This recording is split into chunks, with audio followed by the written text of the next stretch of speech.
ప్రభునందు ప్రియమైన సహోదర సహోదరులరా, ప్రభువును రక్షకుడైన యేసుక్రీస్తు వారి నామములో చేరువచ్చిన మీ అందరికీ వందనాలు తెలియజేస్తా ఉన్నాను.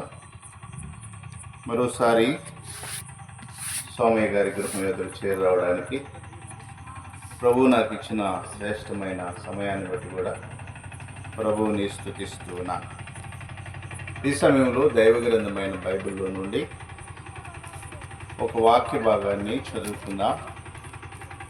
అపోస్తులుడైన పౌలు హెబ్రీలకు రాసిన పత్రిక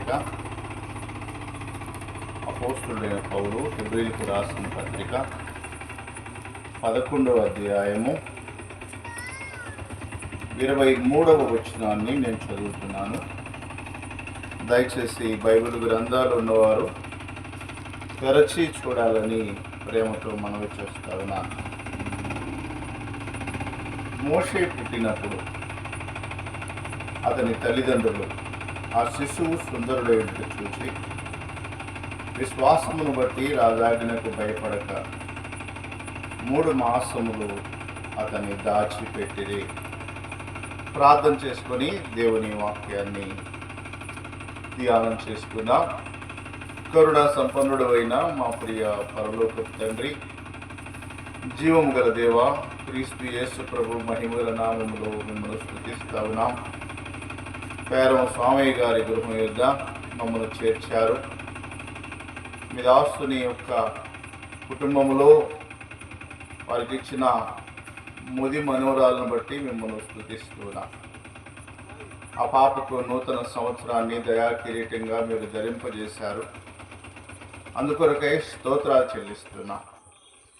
మరి పాప 2 సంవత్సరాలు పూర్తి చేసుకొని 3వ సంవత్సరంలో ప్రవేశిస్తూ ఉంటుండగా ఈ యొక్క 3వ పుట్టినరోజు కార్యక్రమం మీ నామ మహిమార్థంగా జరుపుకోవడానికి మీరు అనుగ్రహించిన కృపను బట్టి స్తుతిస్తున్నా. ఇంతవరకు మీ దాసుల ద్వారా మీ నామాన్ని గానం చేయడానికి కృప చూపారు. పాడిన పాటలందు మీరు మహిమ పొందారని మిమ్మల్ని స్తుతిస్తున్నా.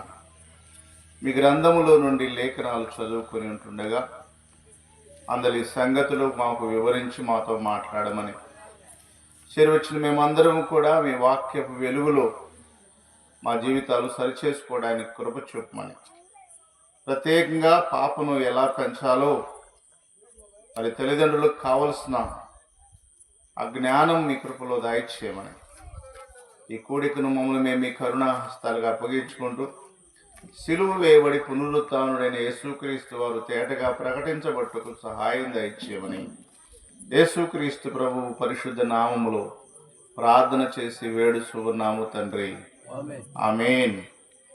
ప్రభునందు ప్రియులారా, మరోసారి మీ అందరికీ హృదయపూర్వకమైన కృతజ్ఞత వందనాలు తెలియచేస్తా ఉన్నా.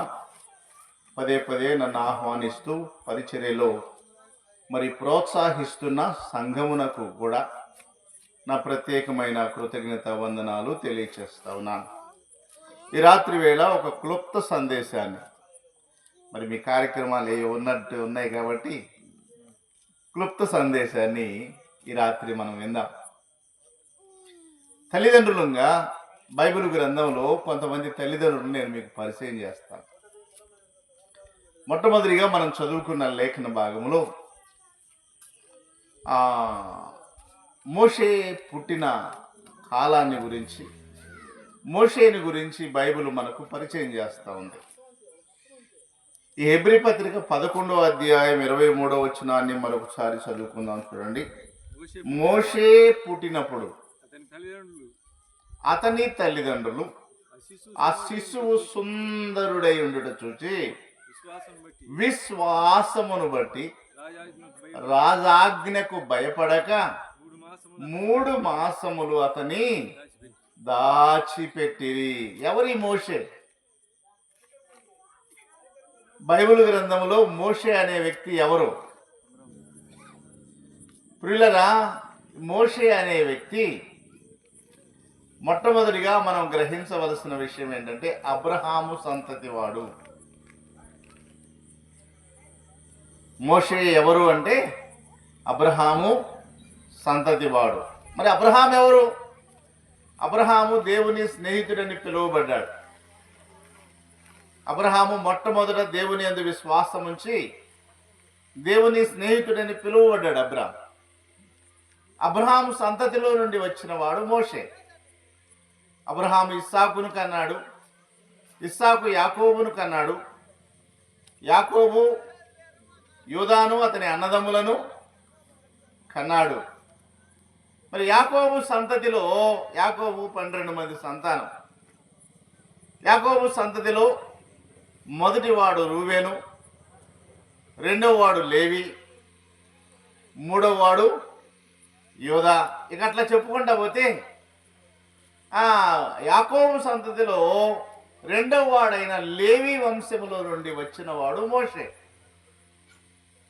వీరిని ఇశ్రాయేలీలని పిలిచారు.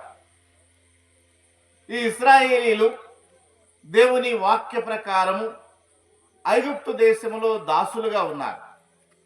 ఐగుప్తు దేశంలో 430 ఏండ్లు వీరు బానిసలుగా ఉన్నారు. ఇశ్రాయేలీలు కఠిన బానిసత్వం పొందుతున్న కాలంలో అపోస్తుల కార్యముల గ్రంథం 7వ అధ్యాయం 20వ వచనాన్ని చదువుతారా? అపోస్తుల కార్యముల గ్రంథం 7వ అధ్యాయం 20వ వచనం. ఆ కాలమందు మోషే పుట్టెను, అతడు దివ్య సుందరుడై ఉండుట చూచి తండ్రి ఇంట 3 నెలలు పెంచబడెను అనే మాట. అలాగైతే మోషే పుట్టిన కాలం, ఆ కాల పరిస్థితులు మోషే సంతతి వారైన లేవీలకు కానీ ఇశ్రాయేలు వంశస్థులకు కానీ ఆ యాకోబు సంతతి వారికి కానీ అవి ప్రతికూలమైన పరిస్థితులు. అన్ని దేశంలో వారు ఉన్నారు. ఐగుప్తు దేశంలో బానిసలుగా వారు ఉన్నారు. వారు ఐగుప్తు దేశానికి వచ్చిన ప్రారంభంలో ఉన్న యోసేపు ద్వారా వారు ఐగుప్తు దేశానికి వచ్చారు. యోసేపుని ఎరుగని రాజు ఐగుప్తుని పరిపాలన చేస్తూ ఉన్నాడు. అతడు క్రూరమైన రాజుగా ఉన్నాడు.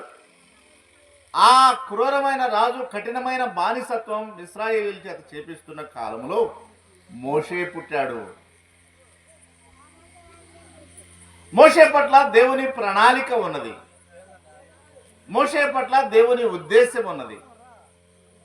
అయితే ప్రియమైన దేవుని బిడ్డలారా, ఇక్కడ మనం తెలుసుకోవలసిన ప్రాముఖ్యమైన విషయం ఏంటంటే, మోషే పుట్టినప్పుడు అతని తల్లిదండ్రులు ఆ శిశువు సుందరుడై ఉండడు చూచి తర్వాత మాట విశ్వాసమును బట్టి అనే మాట ఉందండి 11:23లో. హెబ్రీ 11:23 విశ్వాసమును బట్టి రాజాజ్ఞకు భయపడలేదు. అలాగైతే ఈ రాత్రి వేళ మోషే తల్లిదండ్రులు ఎవరు అంటే, అమ్మ జాగ్రత్తగా వినాలి, మోషే తల్లిదండ్రులు ఎవరు? అమ్రాము, యాకెబెదు. అమ్రాము అంటే మోషే తండ్రి పేరు, యాకెబెదు అంటే మోషే తల్లి పేరు. ఈ అమ్రాము యాకెబెదులనే ఈ దంపతులు వారు సృష్టికర్త అయిన దేవుని యందు విశ్వాసం ఉంచిన వారు. భూమి ఆకాశములను సృష్టించిన, సూర్య చంద్ర నక్షత్రాదులను సృష్టించిన, ఈ సర్వ సృష్టిని సృష్టించిన దేవుని యందు వారు విశ్వాసం ఉంచిన వారు. ఈ రాత్రి వేళ ఇక్కడ కూర్చున్న వారందరూ దేవుని యందు విశ్వాసం ఉంచిన వారేనా? మా తల్లిని కాస్త గదిలేయండి ప్రారంభించేటప్పుడే. అందరూ దేవుని యందు విశ్వాసం ఉంచిన వారేనా? అందరూ ఆత్మరక్షణ పొందిన వారేనా? అందరూ ప్రభువును ఆరాధించేవారేనా అనేది ప్రశ్న. సరే, ఇప్పుడు ఆ ప్రశ్న జోలికి మనం వెళ్ళడం లేదు. మోషే తల్లిదండ్రుల గురించి మనం ఆలోచన చేస్తా ఉన్నాం.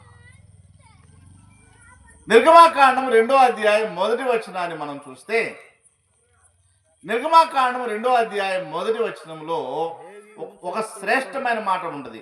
లేవి వంశస్థుడు ఒకడు వెళ్ళి లేవి కుమార్తెను వివాహము చేసుకున్నాడు అనే మాట అక్కడ కనబడుతుంది.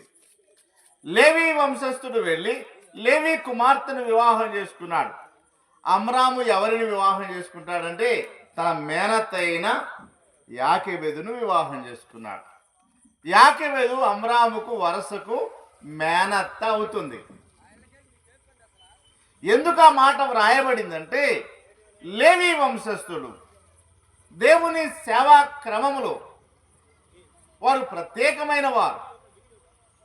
లేవికి 3 సంతానము, కహతు, గెర్షోను, మెరారి. ఈ 3 సంతానము కూడా దేవుని మందిర సేవ చేసేవారు. కహతు వంశీయులేమో దేవుని మందిర యాజకత్వం చేసేవారు. గెర్షోనీయులేమో మందిర గుడారపు సేవ చేసేవారు. మెరారీలు కూడా ఆ మందిర సేవలోనే భాగస్తులుగా ఉండేవారు. కాబట్టి దైవ భయము కలిగిన కుటుంబములో నుండి వచ్చిన వాడు అమ్రాము. దైవ భయము కలిగిన కుటుంబములో నుండి వచ్చిన స్త్రీ యాకెబెదు.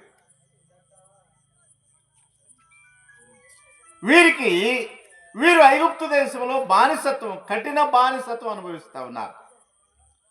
క్రూరమైన భయంకరమైన రాజు ఐగుప్తు దేశాన్ని పరిపాలన చేస్తూ ఉన్నాడు. అందుకనే పరిశుద్ధాత్ముడు వ్రాయించాడు 7:20లో ఆ కాలమందు మోషే పుట్టాడు అనే మాట. ఆ కాలమందు మోషే పుట్టాడు. ఎంత కఠినమైన కాలం అదంటే అక్కడ ఉన్న ఐగుప్తును ఏలే రాజు ఇశ్రాయేలీ ప్రజలు విస్తరిస్తున్నారని చూచి మగపిల్లలు పుడితే వారందరినీ చంపివేయండి, ఆడపిల్లలు పుడితే వారిని బ్రతికించండి అని ఆజ్ఞ ఇచ్చాడు. అలాంటి ఆజ్ఞ దేశం మీద ఉన్నది. అలాంటి ఆజ్ఞ దేశాన్ని ఏలుతుంది. అలాంటి పరిస్థితుల్లో మోషే పుట్టాడండి. విచిత్రమైన సంగతి ఏంటంటే హెబ్రీ స్త్రీలంట, అంటే ఐగుప్తులో బానిసలుగా ఉన్న ఇశ్రాయేలు స్త్రీలు వారి కానుపు వారే చేసుకునేవారంటండి. ఒక చరిత్రకారుడు తెలియజేశాడు, వారి కానుపు వారే చేసుకునేవారంట. ఎందుకంటే కాలమేమో ప్రతికూలంగా ఉంది, రాజాజ్ఞ ప్రతికూలంగా ఉంది. మగపిల్లలందరినీ చంపేయాలి. ఒక మాట చదువుతారా? నిర్గమాకాండం 2వ అధ్యాయం 15-16 వచనాలు చదవండి. నిర్గమాకాండం 2వ అధ్యాయం 15-16 వచనాలు. మొదటి అధ్యాయం సంగతి విని సంపచూచన గాని అయ్యా మొదటి అధ్యాయం. మరియు ఐగుప్తు రాజు షిఫ్రా పూయా అను హెబ్రీయుల మంత్రసానులతో మాట్లాడి మీరు హెబ్రీ స్త్రీలకు మంత్రసాని పని చేయుచు వారిని కాన్పు పీటల మీద చూచినప్పుడు మగవాడైన ఎడల వారిని చంపుడి, ఆడదైన ఎడల దాని బ్రతుకునీయుడని వారితో. ఇది రాజాజ్ఞ. 19వ వచనం చదవండి. 19వ వచనం. అందుకు ఆ మంత్రసానులు హెబ్రీ స్త్రీలు ఐగుప్తు స్త్రీల వంటి ఓ ఫరో, నీకు జ్ఞానం లేదయ్యా, హెబ్రీ స్త్రీలు ఐగుప్తు స్త్రీల వంటి వారు కారు, వారు చురుకైన వారు, మంత్రసాని వారి యొద్దకు వెళ్ళకముందే వారు ప్రసవించి ఉందురు. చూసారండి, ఆ కాలంలో హెబ్రీ స్త్రీలు తమ కానుపులను వారే చేసుకునేవారంట. చాలా రహస్యంగా. రాజాజ్ఞ తీవ్రంగా ఉంది. మగపిల్లవాడు పుడితే చంపేయాలి, ఆడపిల్ల పుడితే బ్రతికించాలని రాజాజ్ఞ ఉంటే వారు తమ మగపిల్లను బ్రతికించుకోవడానికి మంత్రసానులు వెళ్ళకముందే తమ కానుపులు తామే జరిగించుకునేవారు. అక్కడ ఏం కనబడేది కాదు. పిల్లలు దాచిపెట్టేసేవారు, మౌనంగా ఉండేవారు. మంత్రసానులకు అర్థమైంది. అయితే అక్కడ వ్రాయబడిన మాట ఏంటంటే ఆ మంత్రసానులు 21వ వచనం దేవునికి భయపడ్డారు. అబ్బా, ఎంత మంచి మాట అండి. ఆయన వారికి వంశాభివృద్ధి కలుగు ఆ మంత్రసానులు దేవునికి భయపడ్డారు. సరే, మంచిదండి. అట్లా మోషే పుట్టాడు. రాజాగిన తీవ్రమైన సమయంలో మోషే పుట్టాడు. మోషేను తల్లిదండ్రులు ఏం చేశారు? 3 నెలలు దాచిపెట్టారు. ఇంక వారి వల్ల కాల దాచిపెట్టడానికి.